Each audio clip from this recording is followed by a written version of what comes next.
right, so we've taken a look at measures of central tendencies. Let's take a closer look at measures of spread. And to best illustrate this, let me explain why this is important to ask. Imagine I'm looking at data between two of my class periods for a math test I gave, right? Let's say for first period, they averaged 75. For second period, they averaged 75. This seems good at first glance, right? But let me give you some grades. Let's say my average for 75 for first period was made out of someone got 15, someone got a 20, someone got a 60. Over here, someone made 100, a perfect score. Someone made a 98. Someone made a 97. Somebody made an 80 on this side. Let's say over here, somebody made a 30. So we got a good spread of data, right? So as an average, the class is passing, but I have some people who are failing and some people who are also passing and doing really well. Okay, let's take a look at second period. So that's my first period's, kind of numbers. Look at my second period.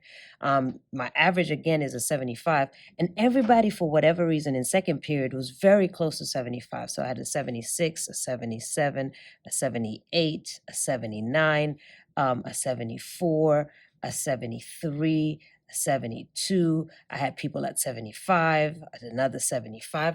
And look at that data, right? So still it averages out to my class average is still 75. But what can you tell me the main difference is between my first and second period? So they both have an average of 75, but what's the difference? Okay, everybody in my second period is passing. That's amazing, okay? But unfortunately, I have people here who are not doing so well. So it's not just important to know what your center is, your mean, median, mode is, but it's also important to know how that data is spread out. So what makes that 75%? How spread out is that data? And to do that, your measures of data are going to be MAD, variance, standard deviation, range, and interquartile range. So we've already talked about range and interquartile range in a previous video, so please go back to that and look. Today I'm really going to spend a lot of time looking at MAD and standard deviation. Okay, so let's start with MAD, which is short for mean absolute deviation. So in order to kind of describe what this means or what it is, let's talk about what each individual word means in the English language. So what is the mean? You know the mean is the average of the lot, right? So average of the lot. So it's an average. What does absolute mean, right? So remember when you have absolute value, you have these two little bars on the side of absolute. What does it mean? It makes everything what?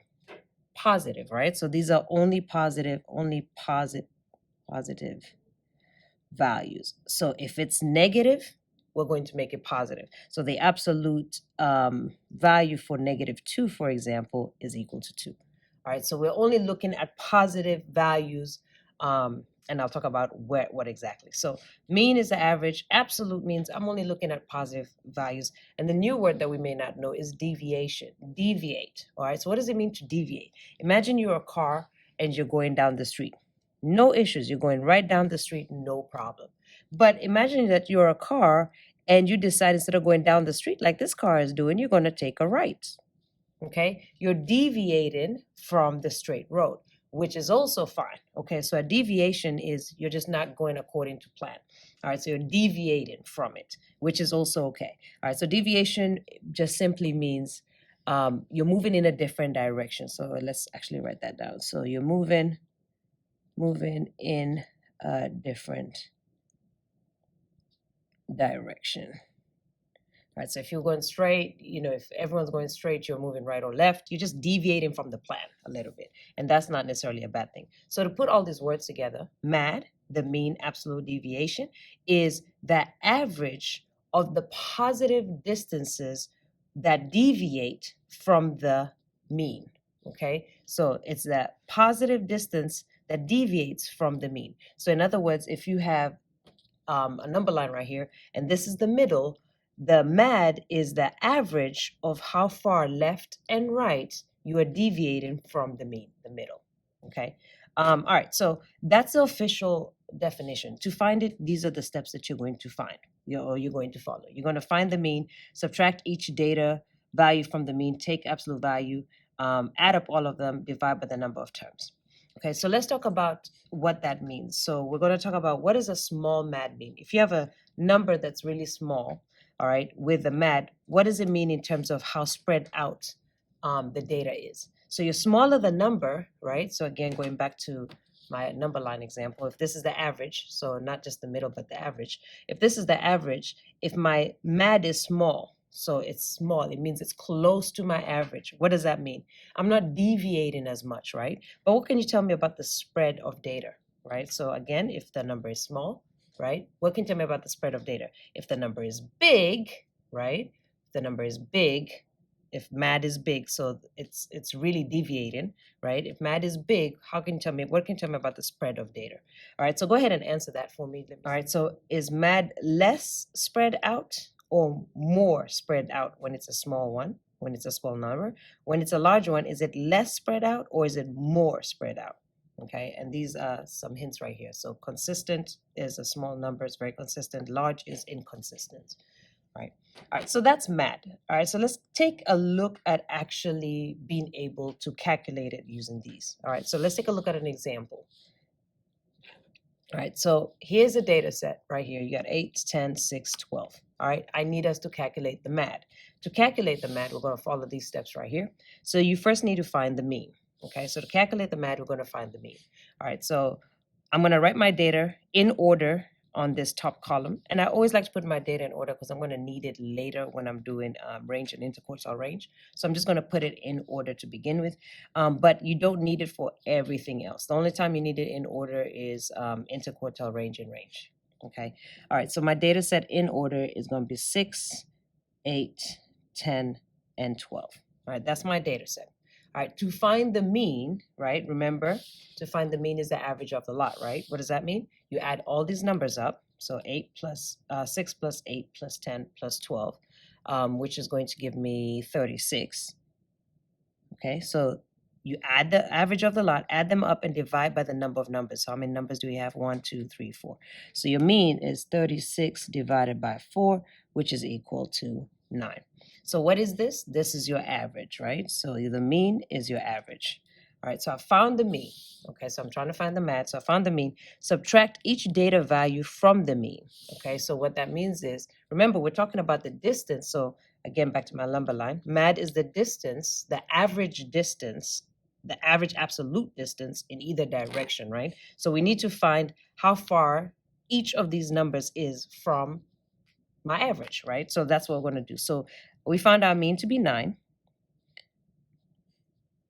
Okay, so now we're going to find that difference, that distance from each number. So 6 minus 9 is negative 3. 8 minus 9 is negative 1. 10 minus 9 is positive 1. 12 minus 9 is positive 3. So this is the distance. Obviously, this means left and this means right. But remember, we're talking about the definition being the mean absolute. I only care about positive values. I can't have negative distance, and therefore I cannot have negative numbers. So to do that, what I'm going to do is I'm going to take the absolute value of the difference. All right, so absolute value of your difference. So what's that? That's going to be 3, 1, 1, 3. Right. So we're almost there. So right now we've found the absolute distance of each value from my mean, right? My mean, my average. All right. So I found my absolute values. Now I want to see how far and I found how far they've deviated from my mean. Now I want to find the average of that. So this is the average absolute deviation, right? So the mean absolute deviation. So I found the absolute values, how far they are from the mean. Now I want to find that average. So what does that mean? I need to total it up, okay, as it says right here. Take the absolute value, add up all the values in step 3, divide by the number of terms. So I need to find that average. So total it up, 3 plus 1 plus 1 plus 3, which is 6, 7, 8. All right, so 8. And to find MAD, you're going to take your average absolute difference, because you need the average of that, and divide it by the number of numbers, which is 4, and that gives you 2. So what does this 2 mean? Most of your data, right? So again, going back to my data point, to my number line right here. If my average is 9, so my mean is 9 right here, 9. Most of my data is going to lie 2 to the right, so 10 and 11, and 2 to the left, so 8 and 7. So most of my data is going to be kind of clustered right there. And I'm going to show you in a second. So that's what 2 means, okay? So actually, let's write that down. So most of data is plus or minus 2, right, away from average. Okay, so most of your data is plus or minus 2 away from your average. So that's what MAD means, right? So how far the distance in each direction from the average. So how spread out is your data? And you can really see this better when you plot a graph. So I'm going to actually plot a number line real quick. So let's say our smallest number is 6. We need to get to 12. So 6, 7, 8, 9, 10, 11, 12. So quickly just make a number line. Try and spread out the numbers as evenly as possible. All right, and the data set that we have, right, is we have 1, 6, 1, 8, 1, 10, and 1, 12. All right, so what this is saying is my MAD is saying, hey, my average number is going to be 9. So this is my average right here. And the way that this data is spread out is going to be 2 to the left and right of 9. So 2 to the left is about there, 2 to the left, to the right, sorry, is about here. All right, so this right here is my MAD. It's saying this is how spread out my data is, which kind of makes sense because remember it's an average, right? So it takes the average of all those points and kind of tells you how spread the data. So looking at the data, that does make sense. All right. While we're here, let's go ahead and practice the second one. So let's do the MAD again. So remember, in order to do the MAD, we need to first put these numbers in order. So we're going to put 14. And as I put them, I'm just going to cross them out just so that I can make sure I used every number. 14, next one is 18, next one is 19, next one is 20, next one is 21, next one is 22. Okay. All right, so first thing we need to do is find what is the average, right? Because MAD is the distance, the average absolute distance from the average, right? So first we need to do is find the average. So we're going to add all these numbers up. So when I add all this up, I'm going to get 114. Okay, that's my total. And to find the mean, I'm going to take my total divided by the number of numbers. This time we have 1, 2, 3, 4, 5, and 6.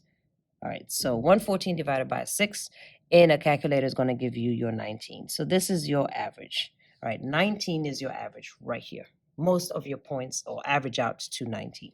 Okay, so let's find MAD. So remember, it's not just enough to figure out what your average is, because like in this example, my average was 75, right?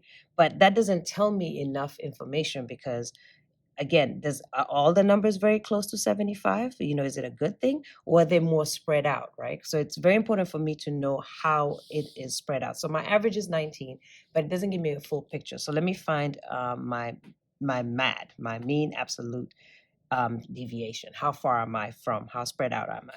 So again, here are the steps. I'm not going to read them, but you can definitely refer to them. So my average is 19.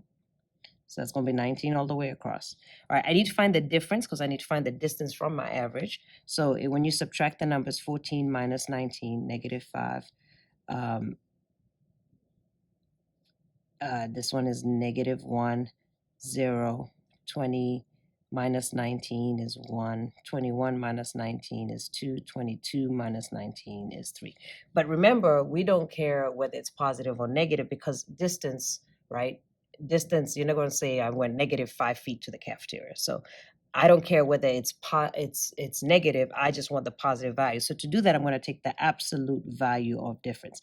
And that's why we do that, because it's a measurement, right? I just want to know how far am I from the average. So how far am I left and right of 19?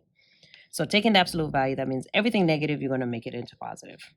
And everything positive just stays positive. All right, so now I've got my absolute difference. Let's go ahead and add those up because I want to find the average distance of those differences, right? So 5 plus 1 plus 1 plus 2 plus 3, that's 5, 10, 11, 12. All right, so my total is 12. So to find my MAD, it is the average of the absolute difference. So 12 divided by, how many numbers do we have? We have 6. So 12 divided by 6 is 2. Again, what does 2 mean?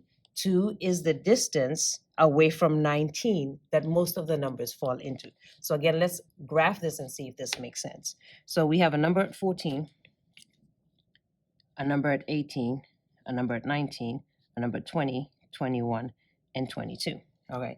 According to this, my average is 19. So this right here is my average, right? And my MAD saying that the spread of my data is going to be 2 units away left and right. So 2 units is to 17, and 2 units to the right is to 21. So boom, this is my MAD right here, is this spread. So is this an accurate description of how spread out this data is? It is, because right here we have an outlier that's kind of pulling your MAD down this way. If you took that out, your MAD would be more so, your median would be right here, and your MAD would probably be between 19 and 21. Okay, so again, MAD is how spread out your data is. It's not just enough to know what your average is, but also how spread out is that data looking. All right, so that's how you find MAD. Pause the video real quick and find MAD for example 3. So find the mean, the difference, and the absolute difference of this, so mean and MAD, and then go ahead and graph it and see if it makes sense, right? How spread out is this data? All right, so now that we have a good understanding of what MAD is, let's go ahead and write out the definition. So the definition is the average, all right, the average of how much the data differs from mean. Okay, the average of how much the data differences from the mean. Okay, the average of how much the data differences from the mean. All right, so next we're going to take a look at variance and standard deviation. All right, so to kind of explain variance and standard deviation, imagine you're in a room with the male and the female teachers of your school, and you have your males on your left and your females on the right, and the only thing you want to measure is the length of their hair. Okay, now if you're in an American school, you'll probably notice that most men have what kind of hair? All right, if most men have similar hair, they have short hair, right? They mostly have short hair. And then the female ones, you'll notice some are long, some are short, some are middle, they have all kinds of variation, right? So whereas when it comes to women, there's a lot of variation, and that's what variation is. It's like, a lot of ups and downs, variation, from very short to very long hair. To put it in statistics, okay, so now we're going to use statistical language. The male side has what kind of standard deviation? It's a small standard deviation. What does that mean? It means mostly everyone is consistently close to what the average is of short hair. Okay, so some of the hair might be a bit longer, but generally it's really close. However, because there's so much variability in the length of hair for women, they're going to have a large standard deviation because they're deviating, right, from the standard. They're deviating from the average of what everybody else has. All right, so i.e. more of the guys have hair length close to the average than the female side. That's what variance and standard deviation is. So let's take a look at calculations. So calculations, to find the variance, you find the mean just like before. You subtract the data just like before, but the difference is you square each value. So again, remember we're talking about how spread out the data is, right? So when you're taking a look at how spread out the data, you don't want to look at negative, you don't want to talk about negative numbers, because again, you're looking for the distance from the average. So you don't care that it's negative, you just want to see how spread out it is to the left and right. So what that means is we need to find another way to get rid of the negatives. If we're not going to take the absolute value, right, to find the MAD, we can use another one where we can take the difference and we can square it, because anything squared, positive or negative, will give you a positive number. All right, so the standard deviation is just another measurement of how spread out the data. It's very similar to MAD. The only difference, again, is the steps are all the same, but instead of taking the absolute value of the differences that you work out, you're going to square them, because we have to talk about, again, the average, and the MAD was the average distance of every point left and right? And so is the standard deviation. You're still looking at left and right, but I need a way to have these numbers not be negative. So instead of me taking the absolute value like I did in MAD, what I'm going to do is I'm going to take the difference and I'm going to square the numbers, because any number squared is going to be positive. So that way it's not going to throw off my calculations. So let's go ahead and work through some examples and see what this looks like. So starting in example 1, all right, so we've already put in the data set in order. We found the mean to be 9. And now we found the differences between those numbers, just like here. Now, instead of taking the absolute value, what we're going to do is square what we have right here. So let's go ahead and square it. Negative 3 squared is always going to give you positive. Anything squared is positive. Negative 1 squared is 1. 1 squared is 1. 3 squared is 9. So again, positive numbers is what I'm looking at because I don't want to define distance as negative. All right, the process is still exactly the same. So you're going to find the average of that. So if you need to total it out, so that's going to be 20. All right, so what's the average? How many numbers are there? 1, 2, 3, and 4. Okay, so you're going to have your variance, which is part of your standard deviation. I'll talk to you about the difference in a second. It's going to be 20 divided by the 4 numbers you have, which gives you 5.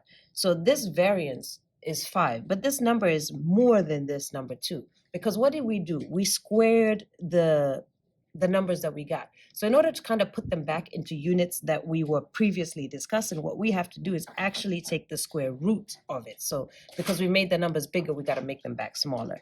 So the square root, standard deviation, is the square root of whatever your variance is, which is 5, which that approximately gives you 2.23, let's say.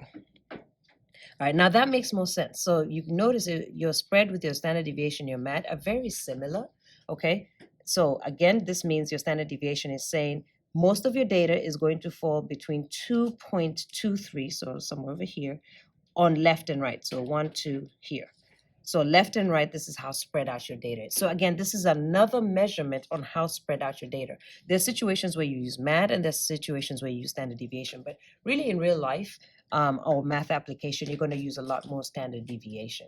All right, so that's how you calculate standard deviation. This is the only difference between MAD and standard deviation is instead of taking this step right here. Instead of taking the absolute value to make it positive, you're squaring the differences. All right, so let's go ahead and do another example again. So example 2, all right, I already found my data. I know what my mean is. I found my differences, but I don't want to deal with negative. All right, so instead of taking the absolute value like I did before, what I'm now going to do is square the numbers. All right, so negative 5 squared is 25. Negative 1 squared is 1. 0 squared is 0. 1 squared is 1. 2 squared is 4. 3 squared is 9. But every other step is exactly the same. Find that average, because we're looking for the average distance of that spread. So find that average distance by adding all of these numbers up. You're going to get 40, okay? Then divided by the number of numbers, because I'm looking for the average, 1, 2, 3, 4, 5, 6. All right, so the variance is going to be 40 divided by 6, which is going to give me 6.66 repeating. Okay, so 6.66 repeating. But remember, this number is a little bit off because what did we do to each of the numbers? We squared it, right? So kind of go backwards.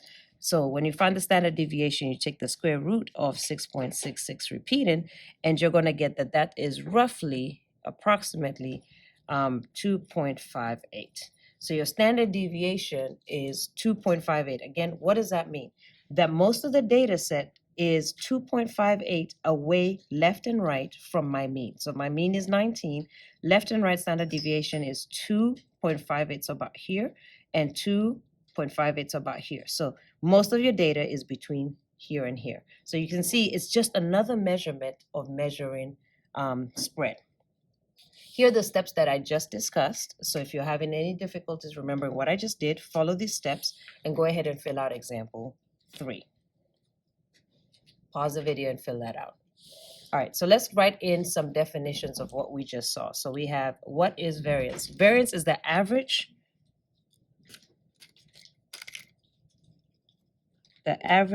of the square differences. Square differences from where? From the mean. From mean. All right, so the average of the square differences from the mean. What is the standard deviation? It's how far or how close to the average your data is. So let's do how close is your data to the average, okay? And it's found by taking the square root of the variance. All right, so again, the range is your maximum minus your minimum, right? So more specifically, in fact, let me come back to that. All right, let's calculate the range from here. So it's your maximum number, which we put this in order, which is why I said this needed to, these two need this to be in order. So this is in order. Your maximum is 12, your minimum is 6. So 12 minus 6, which is 6. So your range is 6. So if I was looking at my range as how spread my data is, yes, it's true, it is 6 units spread out, but that's not an accurate spread because what's happening is these two right here are pulling my data further and further away, but they're not sometimes an accurate measure of how spread my data is because sometimes you have an outlier. All right, so your range is your maximum minus your minimum. So let's find the range for this one. So what's my maximum? Maximum is 22. What's my minimum? 14. So my range is 8. Again, the data is 8 units spread out. But again, this spread, you can see most of the spread is right here, right? It's been influenced by this 14. So the distance from 14 to 22 is 8, but that's not an accurate measure of how spread out my data is. And that's why we use MAD or standard deviation, because these are saying, hey, most of your data is between 2 units left and right of 19. See that? So most of my data is around here, which kind of makes sense than saying most of my data is around here. That's not true. This 14 is pulling it away. So even though range is a measure of spread, we barely use it. A more accurate measure of spread aside from range would be the interquartile range. All right, but before we do that, let's go ahead and define range real quick. So range is the spread of all. All right, and so what does that mean? All right, I just kind of said it. The larger the range, all right, the larger the range, the more spread out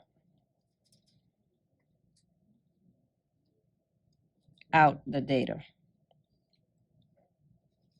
All right, the larger the range, the more spread out your data is. That's what that means, because your maximum and your minimum are really far apart. Okay, so again, a closer one might be to look at the interquartile range. And what is the interquartile range? Again, if you don't know that from a previous video, please go ahead and go back and look at it. Before I define it, I'm going to find it. All right, so your interquartile range, to find that, what you do is as your numbers are in order, you find the middle. So not the average, but your middle. So we can see that my middle would be right here, right? This splits it exactly in half. That's called your median, right? And then you find the middle of your left and the middle of your right. So if I was to split this again, the middle of two numbers is going to be right here, all right? And the middle of these two numbers is going to be right here, all right? And it's really interesting that, to best represent this, you can plot a box and whisker plot, and I'll go into details in another video, but I just want you to visually be able to see it. My middle right here will be the average of these two numbers divided by 2, so 6 plus 8. Divided by 2, which would be what? 7. So that number there would be 7.